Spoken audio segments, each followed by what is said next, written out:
தக்காளியை ஊற்றிடலாம். பாருங்கள், இப்போ கொஞ்சம் இந்த மசாலா நல்லா வதங்கிடுச்சு. இந்த மிளகாத்தூளை இந்த பச்சை வாசனைலாம் போகுது. இப்போ வந்து நான் தக்காளியும் அரைச்சி வச்சு தக்காளியை ஊற்றிடுறேன். இதையும் கொஞ்சம் நல்லா வதக்கி விட்டுறலாம்.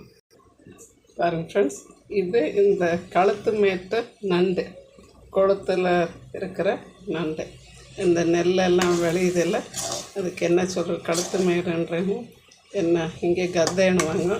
இந்த நண்டு இதை வந்து கொஞ்சம் நான் கொஞ்சம் உப்பும் மல்லி செடியும் போட்டு அவிச்சிருக்கேன். இதை வந்து நல்லா கொஞ்சம் உரலில் போட்டு இடித்து தான் இவங்க செய்வாங்க. நான் இப்போ செஞ்சுன்னு இருக்கிறது கொள்ளு ரசம்.